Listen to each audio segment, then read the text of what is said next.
आपको लगता है कि टीटीपी को के सामने अपनी मेज़बानी पेश करना पाकिस्तान के साथ तो समझ में आता है, ऐसा लग रहा है कि ये हुज्जतें तमाम हो रही हैं कि वाकई ये बेल किसी मुंडेर चढ़ती हुई आपको नजर आ रही है? इस बार को मुज़ाकरात में कुछ है, क्योंकि लास्ट टाइम तो कहा जा रहा है कि एक ड्रोन अटैक हुआ था, मुज़ाकरात सारे नाकाम हो गए थे। जी, असल में आपको पता है कि ये एक बहुत मुश्किल काम है और उसकी वजह यह है कि तालिबान की बहुत सारी शाखें हैं, बहुत सारे इनके लोग हैं।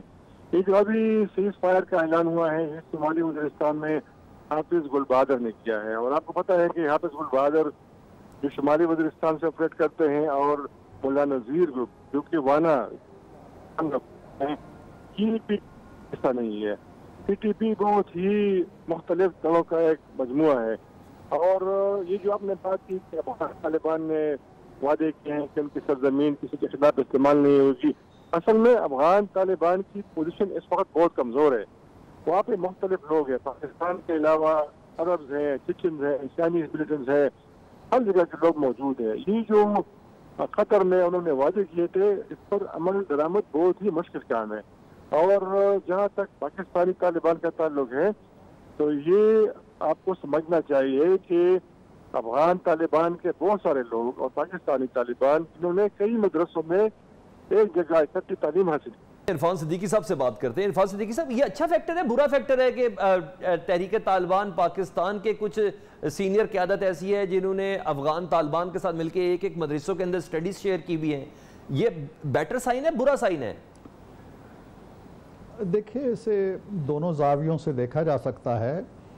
पहली बात तो ये है कि चूँकि वो पाकिस्तानी मदारस के पढ़े हुए हैं और जो मदारस का कंट्रोल है इस वक्त जिन लोगों के पास है, वो अगर टीटीपी से कोई हमदर्दी रखते हैं तो ये तलबा जो वहाँ के हैं वो उनके लिए एक फोर्स का दर्जा रखते हैं।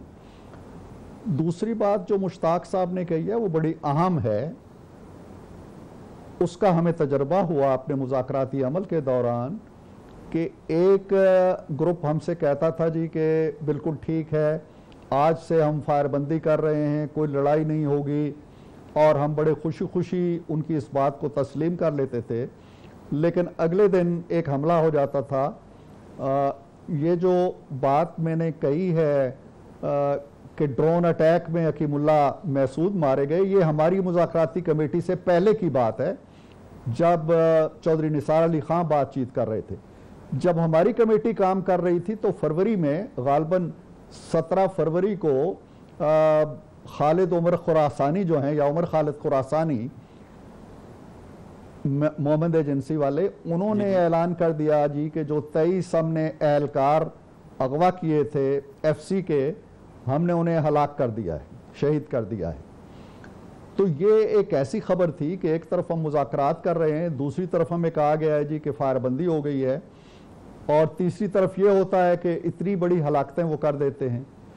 तो मामला अब भी ये है कि कमांड जो है टीटीपी की, मुझे शक है कि वो किसी एक हाथ में है, और उस हाथ को जब आप साकिन कर देंगे या उस हाथ को मुअत्तल कर देंगे या मफलूज कर देंगे या अमन की तरफ ले आएंगे तो मामला आपका हल हो जाएगा। ऐसा लगता नहीं है, इसलिए कि कई हाथ इसके अंदर मौजूद हैं, और उन तमाम हाथों के साथ, और फिर जो मेरे नज़दीक सबसे बड़ा इशू है वो ये है कि ना कौम जानती है, ना पार्लियामेंट जानती है, ना मीडिया जानता है, ना इंटेलिजेंशिया जानती है कि कौन मुज़ाकरात कर रहा है, किससे मुज़ाकरात कर रहा है, कहाँ मुज़ाकरात कर रहा है, किन शराइत के ऊपर मुज़ाकरात कर रहा है, क्यों छुपाया जा रहा है इस मसले। जो शर्त खान साहब ने लगाई थी कि ये ट्रांसपेरेंट होनी चाहिए, सिर्फ एक शर्त, वो शर्त आज भूल गए हैं, किसी को कुछ खबर ही नहीं है। ठीक है,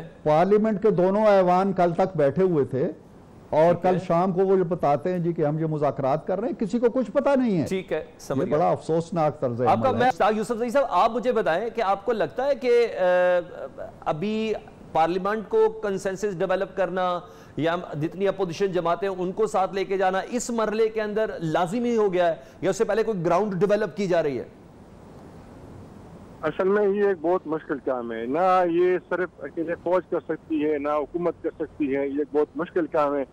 और ये इसके लिए स्पेशली पार्लियामेंट से कानून पास कराना होगा। और ये मेरे ख्याल में एक हुकूमत को, एक पार्टी को फिर मोड़ दे इल्ज़ाम नहीं ठहराना चाहिए। असल में ये सिर्फ इब्तदा है। अब सिर्फ 2 इजलास हो चुके हैं। एक मीटिंग हो चुकी है होस्ट में, वो हाफिज गुल बहादुर के साथ हो चुकी है। हाफिज गुल बहादुर जो है वो टीटीपी का हिस्सा नहीं है, मैंने पहले जिक्र किया। दूसरी मीटिंग हुई है कुनड़ में, और वो पाकिस्तानी तालिबान जो कि तहरीक तालिबान पाकिस्तान का हिस्सा है, उनके साथ हो चुकी है। तो ये अभी अवाइल है। ये पहले इनकी मीटिंग हुई है, अभी डिमांड्स पेश होंगे, टीम बनेगी, पाकिस्तान भी एक टीम बनाएगा, फिर अफगान तालिबान भी टीम बनाएगी। तो जो मेरी मालूमात है अभी तक, जो पाकिस्तानी तालिबान चाहते हैं कि बातचीत से पहले पाकिस्तानी हुकूमत, पाकिस्तानी एजेंसी वो सारे तालिबान सीधे रिहा करे जो कि इस वक्त पाकिस्तानी जेलों में है, पाकिस्तान के मुख्तलिफ इलाकों में है, एजेंसीज के पास है। तो ये एक बहुत मुश्किल डिमांड है। असल में ये चाहते हैं कि जिस तरह अफगान तालिबान और अफगान गवर्नमेंट और अमेरिका के दरमियान जो बातचीत होती थी, ये उसी पैटर्न पे हो जाए। आपको पता है कि अफगान तालिबान ने अमेरिका से मुतालिबा किया था कि बातचीत से पहले उनके तमाम कैदी रिहा किया जाए, तो उस पर अमल हुआ था, उनके तमाम तरकीदी रिहा हो गए थे। तो पाकिस्तानी तालिबान जो है, इनको एक बात शायद पता है कि उनको पाकिस्तान में जगह नहीं मिल सकती जिस तरह अफगान तालिबान को गवर्नमेंट में। उस हाथ को मफलूज नहीं किया जाएगा। मुज़ाकरात कामयाब होते आपको नजर नहीं आते। वो हाथ से मुराद, अगर मैं इंडिया लूं तो वो हाथ तो मफलूज हो गया है, वो कौंसल खाने तो फ्रीज हो चुके हैं, जहां से ये टीटीपी को फंडिंग होती थी, जहां से पाकिस्तान के खिलाफ ताकतों को इस्तेमाल किया। आपके हाथ से मुराद कुछ और है। नहीं, मैं ये कहता हूं जो मुश्ताक कह रहे हैं कि ये कोई एक शख्स नहीं है, कोई एक हाथ नहीं है, ये मुतअद्दद अफराद हैं, मुतअद्दद धड़े हैं, मुतअद्दद शाखें हैं जो मुख्तलिफ इलाकों से ताल्लुक़ रखती हैं। अब उनकी अपनी अपनी डिमांड्स हैं। सबसे बड़ी डिमांड जिसका हमें सामना करना पड़ा था, हमारी कमेटी को सामना करना पड़ा था, वो यही है जो इस वक्त हो रही है।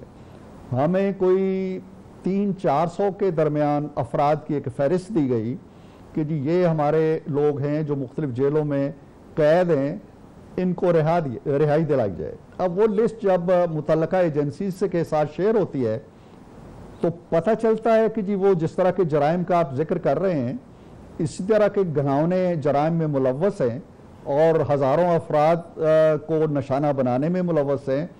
लिहाजा बसद मुश्किल मेरा ख्याल है कि हम कोई 2 दर्जन के करीब अफराद को रिहाई दिला सके थे 300-400 में से।